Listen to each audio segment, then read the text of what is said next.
Face into Let me call it out for you. Face into the stakeholders. What does that mean? You're going to pass my course at the end of this, Jeremy, right? Yes, You'll I've be got a the certified certificate. project turnaround guy, right?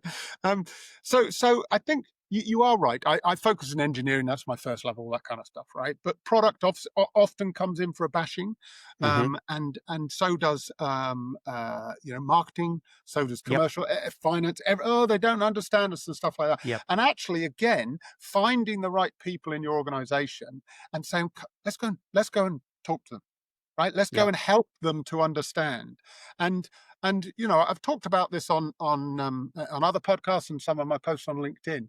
Is that actually technologists cerebrally are usually quite intelligent people, right? Yes. So they don't get to play dumb and go, well, I don't really understand how the rest of the world works. Of course you do if you apply your brain to it, right? And also they understand the data, so all they've got to do is communicate in terms that people can understand. And actually, here's the secret, really, Jeremy, to my success in this area. I'm not the world's best technologist. I'm not the world's best product person. I'm not the world's best salesperson. I'm an excellent communicator, right? That is what I do. And so what you need to do is learn that skill. So if you don't want your projects to be a failure in the future, over-index on communication across all of the stakeholder groups, right? And so that's what facing into the stakeholder brings you, is that you basically on day one, and this scares people all the time, particularly if it's an external customer, if you're the vendor, the solution provider, and you're dealing with an external customer.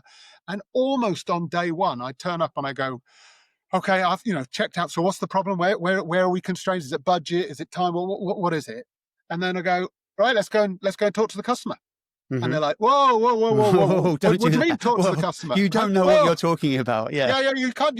They're scary. I'm like, no, they're just humans. They'll be okay, sort of thing. And here's the thing. I've never, ever gone and talked to a stakeholder or a customer, taking the right team with me, right? Because I'm not a hero wearing a cape. I'm bringing everybody on this educational journey, right?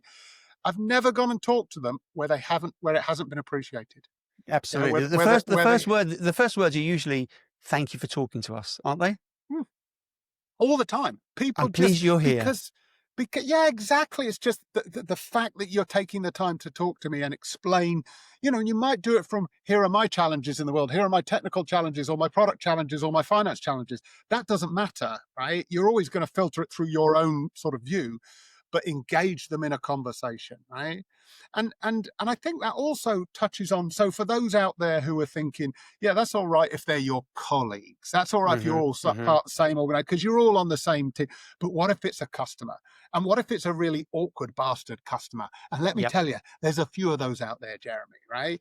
And you're like, but we can't say that. We can't tell them that we're running late. We can't tell them we're over budget because the contract says.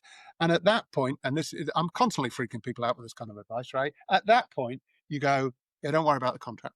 And they're like, sorry, what do you mean? Don't worry about Everyone's now panicking, right? David's just thrown out the contract. You're like, don't worry about the contract. And you're like, no, we have to worry about the contract. And I'm like, okay, let's worry about the contract and fail. Yeah. I just repeat that. Let's worry about the contract and fail. And then what we do know from the contract is all the penalties that will kick in. So we're nice and comfortable in our failure. We know how much we're going to get screwed for the penalties, right? Why don't we turn up? We don't have to walk in the room and say, we're not talking about the contract. We're not worried about the contract. You don't do it like that. You walk in the room and you go, I'm sure you realize we're having some challenges. Yeah.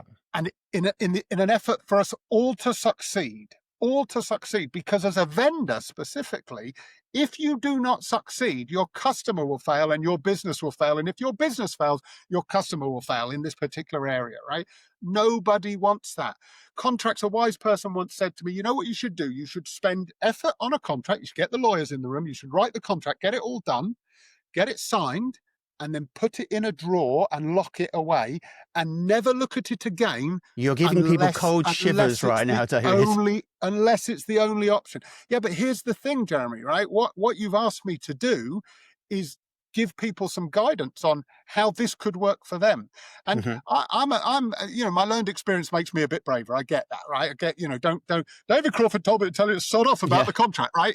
I'm not advocating that you do that on day one, but having a conversation without the constraints of the legalities, the agreed milestones, the risk register, all of that, just fessing up and saying, You must, and they'll know. That's the other secret. I've never once talked to a customer or a stakeholder who went, "Yeah, we thought you were What? struggling. Yeah. We guessed you were struggling." Right? They already know. It's not a secret. Yeah. So fess Yeah. up and have that conversation. And it's weird also, you've almost gone back to the very first part of your framework, which is listen, isn't it? You just go in and listen to the customer, because I've been there myself. Typically we've got a big important customer, we're failing on some metrics or something. And, I do that. I say, well, let's go talk to them. Let's go and have a chat. And you're just open with them, and they love it, don't they? And you just listen to them and they get it off their chest, and you say, okay, now let's put that to one side. Now let's focus on the fix. Let's find out what it is we need to do to get this thing moving again. And the number of times that customer will say to you, "Okay, now that we understand that, Yep. we could help you out here. That requirement could come post-launch, or we Yep. could lower the scope that we need there." And sometimes they go, "Do you need a bit more money?" Yeah. And you'd be like, "No, nobody ever says that." Yeah. It's not true, because they're on a shared success journey with you. Correct. And if you're going to fail, they will fail. And if that takes them to doll up another, £100, £1,000, £10,000, £100,000, depending on the scale of the project, they will often consider it rather than failure. Have that conversation. Yeah. And the game isn't to deploy the contract and get the penalties. The game is to be successful at what it is that they're trying to do together, right? Correct. Yeah. Ab- Now, absolutely true.